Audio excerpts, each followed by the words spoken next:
여러분, 인생을 뻔하게 사는 것이 재밌어요? 뻔하지 않게 사는 것이 재밌어요? 저는 이렇게 지금껏 인생을 사니까 뻔하게 사는 인생이 별로 재미가 없을 것 같아요. 좀 뻔하지 않은 인생이 삶 속에 좀 굴곡도 있고 아픔도 있고 슬픔도 있고 그렇지만 그 가운데에서 기쁨도 얻게 되고 또 행복도 얻게 되니까 뻔하지 않은 인생이 훨씬 더 재미있는 것 같습니다.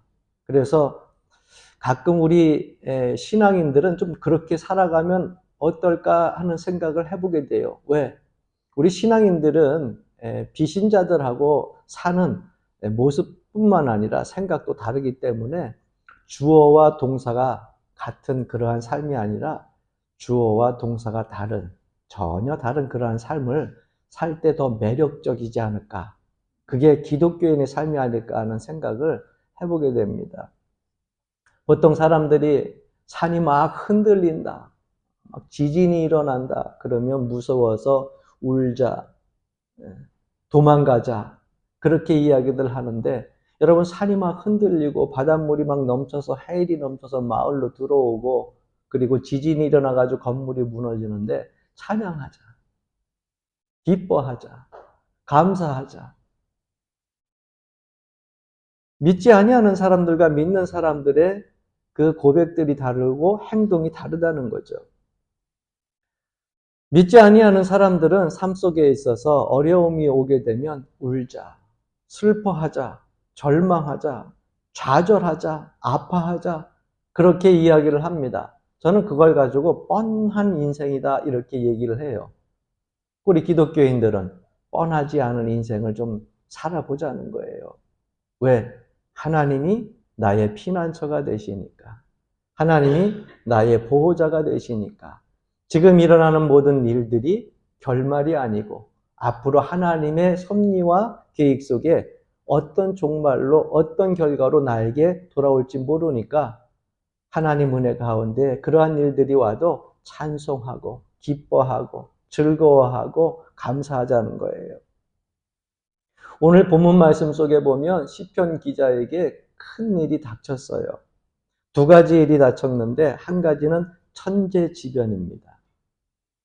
여러분, 천재지변은 아무리 과학이 발달해도 피해 갈 수가 없더라고요. 곳곳에서 지진이 일어나고 또 해일이 오고 이러한 것들을 사람이 어떻게 피할 길이 없어요. 또 한 가지는 뭐냐? 전쟁입니다. 그런데 이 시편 기자에게 있어가지고 이 두 가지 일이요, 한꺼번에 닥친 거예요. 한꺼번에.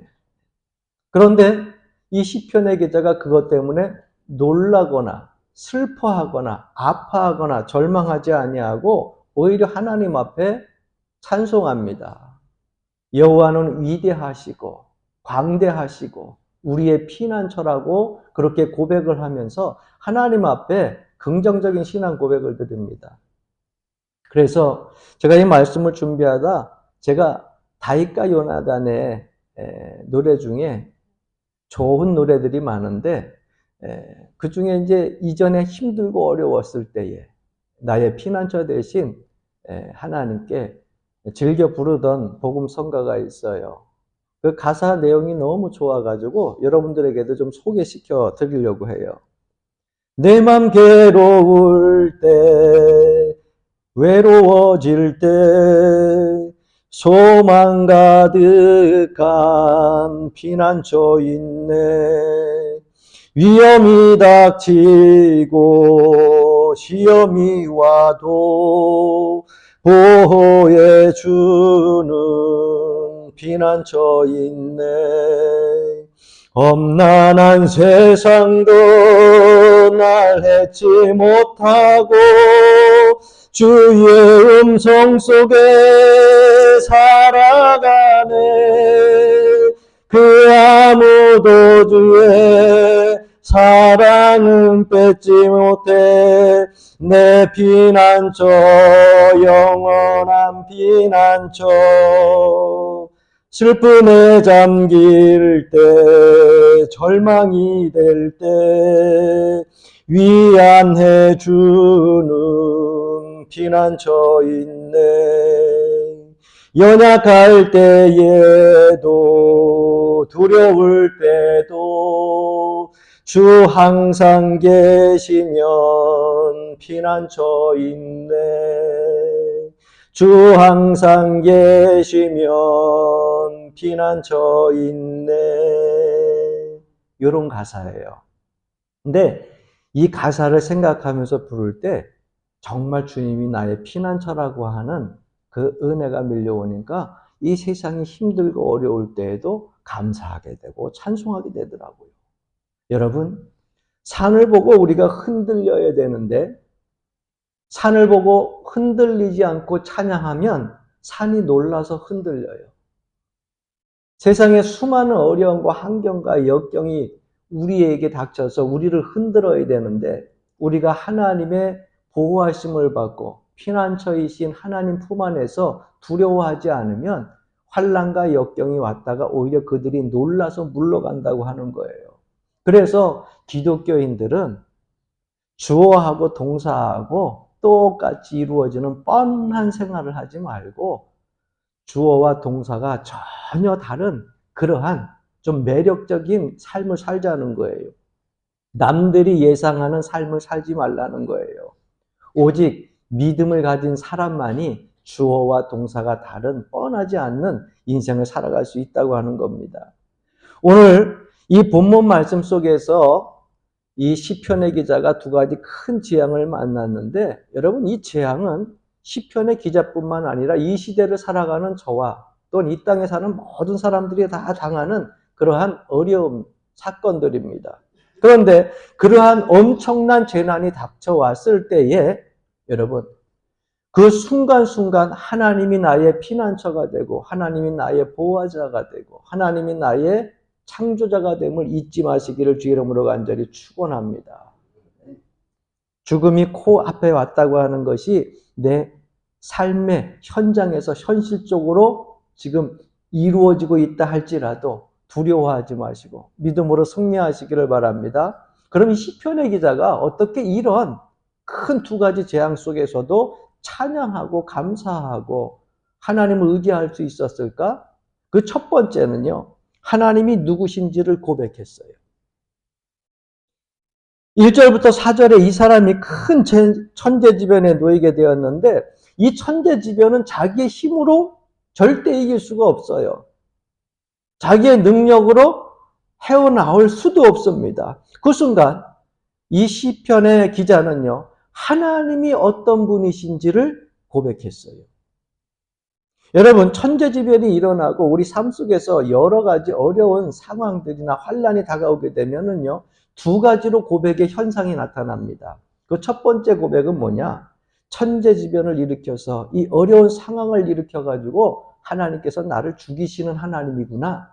이렇게 고백하는 사람이 있고 또 다른 방면의 한 사람은 천재지변이 이렇게 내 삶 속에서 일어난다 할지라도 이 가운데에서 하나님은 어떠한 계획과 섭리를 가지고 나를 인도하실까? 하나님은 나를 살리시는 하나님이시고 하나님은 나를 보호하시는 하나님이실 거야 라고 고백하는 사람이 있다고 하는 거예요. 여러분 둘 다 맞는 고백이에요. 하나님은 우리의 삶 속에서 우리의 생사를 주관하시기 때문에 우리를 죽이시기도 하고 또 우리를 살리시기도 하는 하나님이세요. 그러니까 앞에 고백한 사람이나 뒤에 고백한 사람이나 그 고백 다 맞는 하나님, 그 고백입니다. 그러나 여러분 하나님이 우리를 이유 없이 죽여도 우리는 할 말이 없어요. 거기에 대해서 불평과 원망할 수가 없어요. 왜?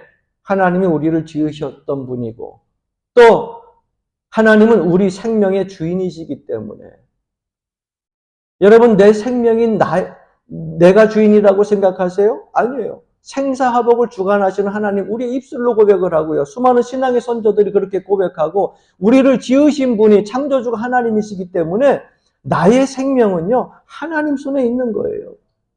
그래서 하나님이 우리를 죽이셔도 하나님이 주신 생명이니까 걷어가도 할 말이 없어요. 병을 내어서 걷어갈 수도 있고요. 사고를 당해서 걷어갈 수도 있고요. 아니면 인생 끝 항원에 잘 살다가 잠자다가 걷어가실 수도 있고요. 어떠한 모습으로 걷어가도 그 걷어간 모습에 대해 가지고 우리는 이렇다 저렇다 불평이나 원망할 수가 없습니다. 왜? 우리를 죽이시기도 하는 하나님, 우리를 살리시는 하나님, 그 모든 주관자가 하나님이시기 때문입니다. 그래서 우리가 환난과 역경 속에서, 재난 속에서 하나님이 누구신지를 어떻게 기억하고 어떻게 고백하는가, 여러분 상당히 중요한 겁니다. 우리의 선택이에요.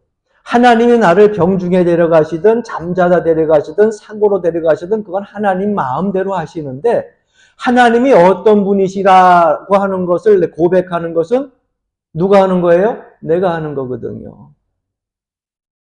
그러니까 하나님은 죽이시는 하나님이다. 하나님은 살리시는 하나님이다. 그 선택은 누가 하느냐? 내가 하는 거예요. 그런데 오늘 시편 이 기자의 고백은 하나님은 어떤 하나님으로 고백을 했습니까? 살리시는 하나님, 보호하시는 하나님, 피난처 되시는 하나님으로 고백하고 있어요.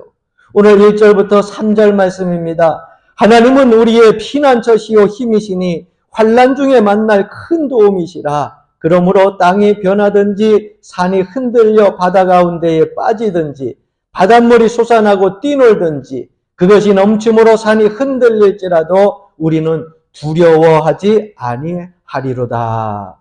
할렐루야. 천재지변을 일으켜 나를 죽이시려고 작정하신 그 하나님을 고백해도, 천재지변을 보고 나를 살리신 하나님이라고 고백을 해도 이 두 가지를 우리가 스스로 다 할 수 있어요. 그런데 그 고백의 선택은 누가 하는 거냐? 내가 하는 거라는 거예요. 내가 어떤 고백을 하든 상관은 없는데 하나님이 듣고 싶어하는 고백이 있어요. 저는 여러분들이 삶 속에서 힘들고 어려운 일이 있을 때 아유 죽겠네 나를 죽이시는 하나님으로 고백하지 마시고 절망하고 불평하며 원망하면서 그렇게 하나님을 원망하지 말고 나를 보호하시고 인도하시고 협력하여 선을 이루시는 하나님으로 고백하며 찬양할 수 있기를 주의 이름으로 간절히 축원합니다. 하나님은 어떤 고백을 듣기를 원하실까요? 죽이시는 하나님, 살리시는 하나님. 여러분들에게 있어서는 하나님이 어떤 하나님으로 고백되어져요? 여러분 연애해 보셨어요? 연애를 하게 되면 여러분 연애를 할 때 사람을 이렇게 애인을 만나게 되면은 말을 잘해야 돼, 말을. 사실 마음은 그렇지 않은데 말을 제대로 못해가지고서 미움 살 때가 많잖아요. 여러분 보세요. 연애를 하는데 이런 얘기를 했다고 생각을 해봐요. 야, 참 너는 키는 작은데 예쁘다. 둘 다 맞아요. 그죠? 키가 작아. 만나는 사람이. 근데 예뻐. 맞아. 그런데 듣는 사람이 뭘 듣고 싶어 할까요? 예쁘다는 얘기를 듣고 싶어 할까요? 키가 작다는 사실을 듣고 싶어 할까요? 예쁘다고 하는 말을 듣고 싶어 하겠죠. 그런데 두 가지 사실이 맞으니까 두 가지 사실을 다 얘기합니다. 너는 키는 작은데 참 예뻐. 이건 뭐 듣는 사람의 입장에서 기분이 좋을 수도 있고 나쁠 수도 있어요. 둘 다 맞는 사실이에요. 그러나 좀 더 깊은 관계로 오랫동안 사랑으로 서로 온전한 그러한 관계를 이어가려고 한다고 하면 하고 싶은 말은 다 하는 게 아니에요. 때때로 하고 싶은 말이 있어도 빼고 참 예쁘다라고 하는 말을 하면 훨씬 더 관계가 좋아질 수 있습니다. 예를 들어서 제가 이렇게 권사님들, 집사님들 교회 오는데 아유 권사님은 참 정말 성품이 좋아. 그런데 뚱뚱해. 분명히 성격 좋다고 하는 것은 좋은 말인데 뒤에 뚱뚱해라고 하는 말을 들으니까 영 이게 기분 좋은 말인지 나쁜 말인지. 그런데 이왕이면 뒤에 있는 말은 빼도 괜찮잖아요. 그죠? 아유 권사님은 참 성품이 좋아. 몸이 좋은 만큼 성품이 더 온유해. 이런 식으로 이야기하면 훨씬 듣는 사람이 낫지 않겠어요? 그러니까 우리가 사실 연애할 때도 듣고 싶은 말들이 있잖아요. 그러니까 하나님께서 우리들의 고백 쪽에 어떤 것을 듣고 싶어 하겠냐 말이에요. 맨날 못 살겠다, 아프다, 죽겠다, 힘들다. 아니면 하나님 참 어려움 속에서도 지켜줘서 감사해요. 이 힘든 일 속에서도 하나님 때문에 삽니다. 나에게 힘은 하나님뿐입니다. 역시 하나님 나에게 힘 주세요. 이렇게 긍정적인 마음을 가지고 고백하는 사람의 고백을 기다리시겠습니까? 하나님이 듣고 싶어하는 고백을 기억하시고 여러분들 삶들 속에서 세상이 살기 편한 세상은 아니에요. 경제적으로 점점 힘들어지고 어려운 상황 속에서 여러분들이 하나님 앞에 살리시는 하나님으로 고백되어지기를 주의 이름으로 간절히 축원합니다.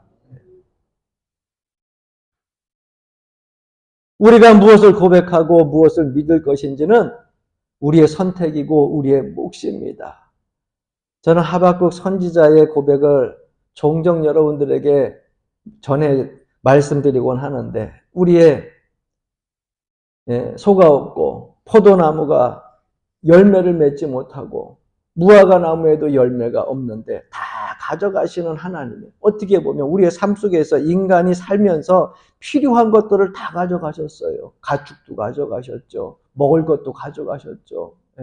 양식도 가져가고 오늘날로 이야기하면 내 수중에 있는 모든 물질도 다 가져가셨는데 하박국 선지자는 그렇게 고백하지 않습니까? 외양간이 비었을지라도 우리의 양이 없을지라도 포도나무 무화과 나무에 열매가 없을지라도 나는 누구로 인하여 즐거워하며 여호와로 인하여 즐거워하고 그 구원의 하나님을 인하여서 찬송하리로다. 할렐루야. 이게 기독교 신앙들의 삶의 모습 아닙니까? 시편의 이 기자는요. 어려운 천재지변과 전쟁이 일어났을 때 하나님이 누구신지를 고백했어요. 두 번째, 하나님이 어디 계신지를 알았어요. 중요하지요.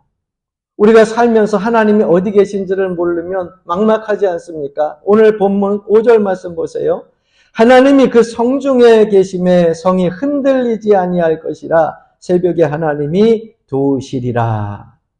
환란이 일어났을 때 이 시편의 기자는 하나님이 어디 계신지를 생각을 하게 됩니다. 이 천재지변과 전쟁으로 인하여서 죽음 직전까지 몰려 있는데 과연 하나님은 이 내 삶의 위기 속에서 어디 계실까? 그런데 보니까 어디 계신다고요? 내가 있는 이 성에 있다 이 말이에요. 내가 거하는 여기에 계시더라는 거예요. 4절 말씀에 보니까 이 성이 어디예요? 바로 성소의 성소. 하나님의 성전, 즉 예루살렘 중에서도 가장 중앙에 있는 그 성전에 하나님의 영광이 떠나지 아니하고 계속해서 거하고 계신다라고 하는 것을 알았어요. 여러분, 하나님은 우리와 함께 하십니다. 할렐루야. 안 믿어지니까 아멘 안 하는 거지 뭐. 하나님, 난 보여줘야 믿겠습니다. 나는 봐야 믿겠습니다. 나는 도마와 같습니다. 보지 못하고 믿는 자들이 더 복되도다. 할렐루야. 그 믿음이 여러분들에게 있기를 바랍니다. 하나님이 우리를 지켜주시는데 우리 중에 거하시는 거예요. 나의 가정에 계시고 나의 삶의 터전에 계시고 내 행보 모든 길 속에서 하나님이 불꽃 같은 눈동자로 지키신다고 하니까 우리와 함께 계시는데 그것을 우리가 인식하지 못하면 아무 소용이 없어요. 그런데 시편의 기자는 하나님이 누구신지를 고백하고 하나님이 어디 계신지를 알았어요. 아, 이 환난과 역경 중에 천재지변에 전쟁 중에서 내가 죽을 이기에 있는데도 하나님은 다른 데 계시지 않고 지금 여기에 계시는구나 라고 하는 것을 알고 고백을 하고 있습니다. 여러분, 많은 사람들은 신앙생활을 하다가도 환난과 역경이 닥치게 되면은요, 속히 도망가는 사람이 있고요. 어떤 사람은요, 하나님께 더 바짝 붙는 사람이 있어요. 이 둘의 입술이 다 고백이지만 내용은 달라요. 하나님이 계신데 어떻게 이런 일이 일어날 수 있어? 하나님이 안 계셨으면 어떡할 뻔했어? 더 큰 일이 일어날 수 있는데 하나님이 여기에서 막으셨네. 똑같은 고백이지만 내용이 달라요. 물론 여러분 삶의 현장에서 그러한 삶을 살면서 큰 어려움을 당할 때 그 사건을 당해보지 않고는 그 사람의 속 깊은 마음까지 알 수는 없겠죠. 얼마 전에 춘천에 제가 일이 있어서 잠깐 갔는데 그 아는 지인들을 만나가지고 얘기를 하다 보니까 다들 어디에 지금 그 이야기 화제거리가 쏠렸냐면은 춘천에서 교통사고 크게 한번 난 적 있죠. 불과 1, 2주 전이죠. 아마 여러분들은 뭐 뉴스를 통해서 보셨을 거예요. 저는 그것이 서울인지 몰랐는데 저는 그 춘천 거리를 잘 아니까 이전에 옛날에 남춘천 감리교회 그 앞에 있는 큰 거리예요. 그런데 횡단보도도 그리고 또 차 길도요 넓고 한참 중간쯤까지 다 걸어가던 한 세 분이 나이가 드신 80세 드신 할아버지에 의해 가지고서 새벽 예배 갔다 오다가 세 분이 그 자리에서 돌아가셨어요. 속도가 얼마나 빨랐는지. 속도도 경제속도 위반이에요. 근데 그 중에 한 사람은 살았어요. 네 사람이 꼭 새벽 예배를 같이 다녔는데 그날 김장하는 날이었대요.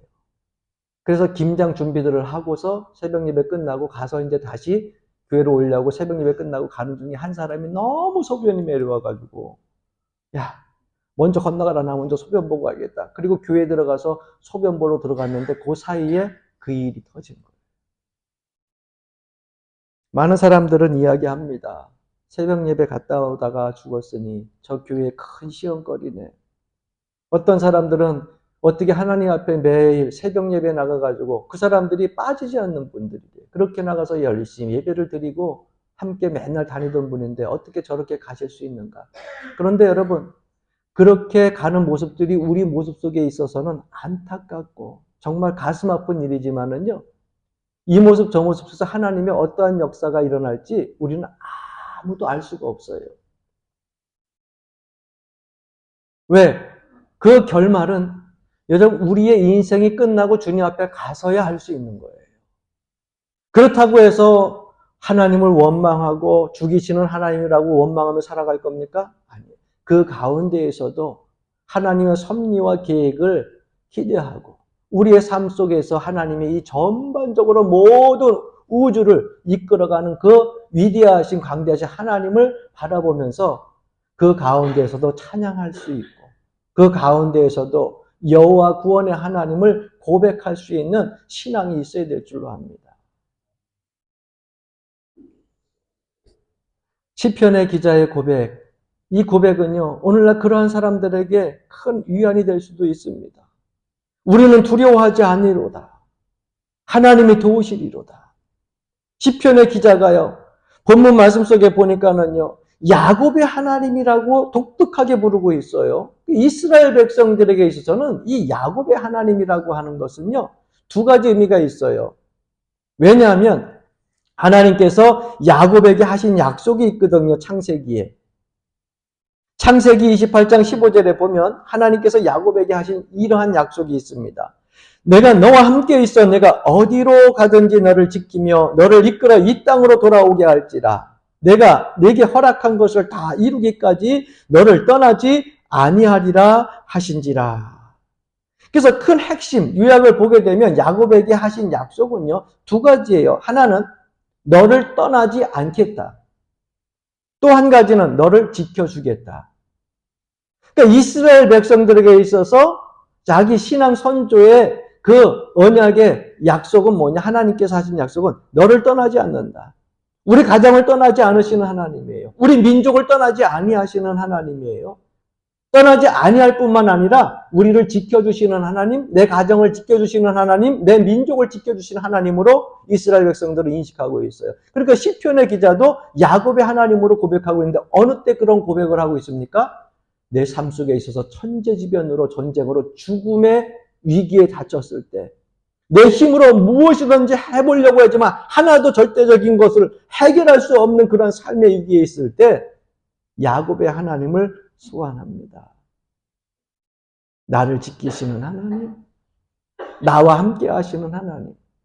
지금 시편 기자의 고백은 야곱에게 약속하신 것, 지켜주신 것처럼 이 어려움 속에서 하나님 나를 지키시고 보호하시고 나와 동행하여 주옵소서라고 하는 것이 바로 시편 기자의 고백이에요. 그 하나님이 지금 어디 있다고요?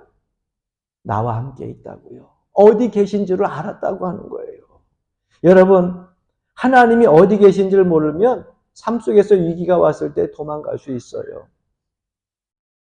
다 내버리고 36개 주랭랑 칠 수 있어요. 하나님이 어디 계신지 여러분 삶 속에서 항상 기억하며 살 수 있기를, 또 고백하며 살 수 있기를 주의 이름으로 간절히 축원합니다.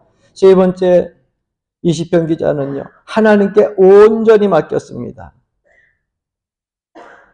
하나님께 온전히 맡긴다고 하는 것이 쉽지만은 않죠. 그럼 이 시편의 기자가 어떻게 하나님 앞에 온전히 맡길 수 있었을까요?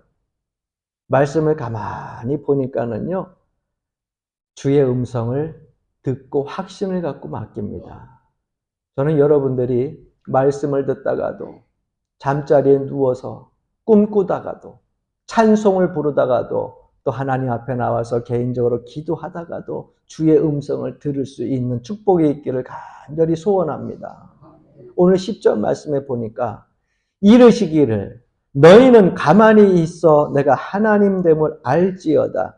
내가 문나라 중에서 높임을 받으리라. 내가 세계 중에서 높임을 받으리라 하시도다. 누구에게 한 말이에요?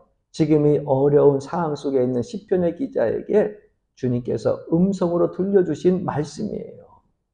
여기서 제일 중요한 말은요, 너희는 가만히 있어 라고 하는 말씀입니다. 전쟁이 일어나도, 천재지변이 일어나도 너는 가만히 있어라, 숨어 있어라, 전쟁하지 말라. 여러분 그렇게 얘기하는 거로 들릴 텐데 그 얘기가 아니에요. 지금 일어나는 일들이 너희 삶 속에 있어서 뜻밖의 상황이라서 당황스러울 수도 있고, 절망할 수도 있고, 불평할 수도 있고, 슬퍼할 수도 있지만은 원망하며 울며 불고하지 말라. 인간이기에 너희들은 끝을 다 모른다는 거예요. 지금 일어난 상황이 슬프다고 와서 곤박 헤헤거리고, 또 슬프다고 해서 엉엉 울고 그러지 말라는 거예요. 이 모든 역사 속에서 하나님이 주관자이기 때문에 이 일을 이끌어가는 하나님의 그 모든 섭리를 기억하고 하나님 손에 맡기라는 거예요. 결국 이 말씀은 뭐냐? 하나님을 신뢰하라. 하나님을 끝까지 믿으라. 이 말씀이에요. 함께 고백해 보시겠습니까? 하나님, 내가 하나님을 죽기까지 신뢰합니다.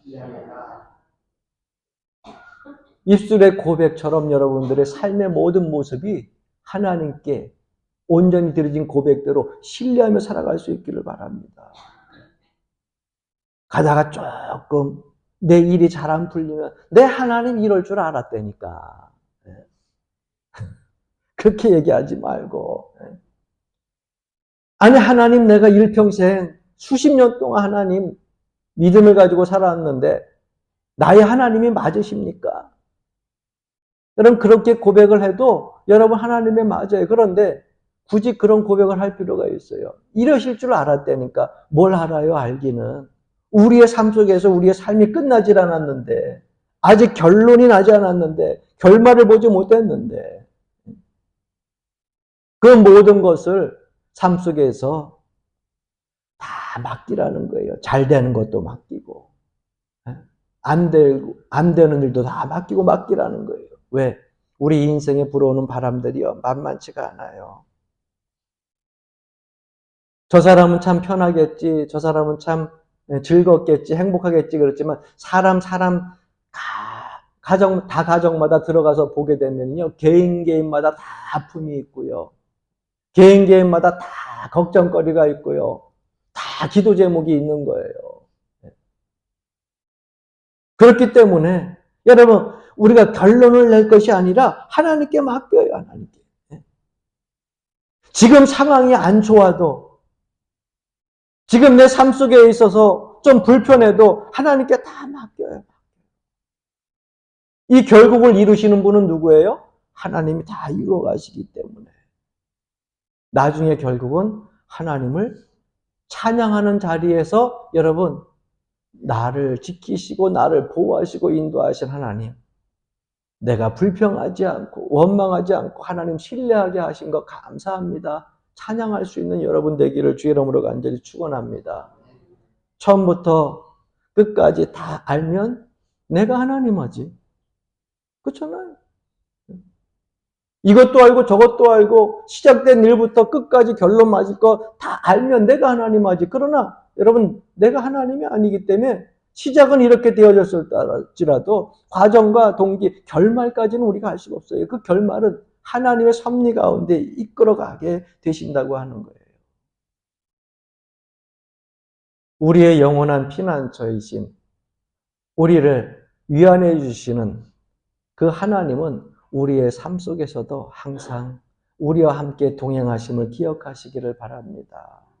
그 하나님은 여러분들 삶들 속에서 항상 지키시고 동행하시고 보호하시고 그 속에서 하나님의 선한 역사를 이루어 가시는 분임을 여러분들이 잊지 마시기를 바랍니다. 그 하나님이 반드시 야곱의 하나님이 아니라 나의 하나님이 되고 여러분의 하나님이 된다고 하는 사실을 잊지 마시고 우리의 위안이 되시는 피난처 되시는 그 하나님 은혜와 사랑 안에 늘 거하면서 사시기를 주님의 이름으로 간절히 축원합니다.